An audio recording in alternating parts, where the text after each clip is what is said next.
নমস্কার। বিশ্বকবি রবীন্দ্রনাথ ঠাকুরের লেখা রবিবার। সোম মঙ্গল বুধ এরা সব আসে তাড়াতাড়ি, এদের ঘরে আছে বুঝি মস্ত হাওয়া গাড়ি। রবিবার সে কেন মাগো এমন দেরি করে? ধীরে ধীরে পৌঁছই সে সকল বারের পরে। আকাশ পারে তার বাড়িটি দূর কি সবার চেয়ে?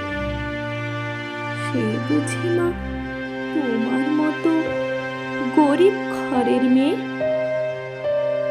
সোম মঙ্গল বুধের খেয়াল থাক বাড়ির জন্য, বাড়ি ফেরার দিকে ওদের একটুও মন নেই।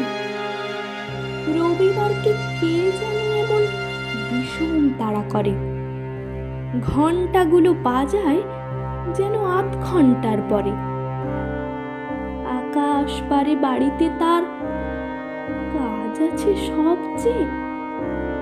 সে বুঝি মা তোমার মতো গরিব ঘরের মেয়ে। সোম মঙ্গল বুধের যেন মুখগুলো সব হাঁড়ি, ছোট ছেলের সঙ্গে তাদের বিষও মারামারি। কিন্তু শনির রাতের শেষে যেমনি উঠি জেগে, রবিবারের মুখে দেখি হাসি আছে লেগে। যাবার বেলায় যাই সে কেঁদে মোদের মুখে চেয়ে। সে বুঝি মা তোমার মতো গরিব ঘরের মেয়ে। নমস্কার।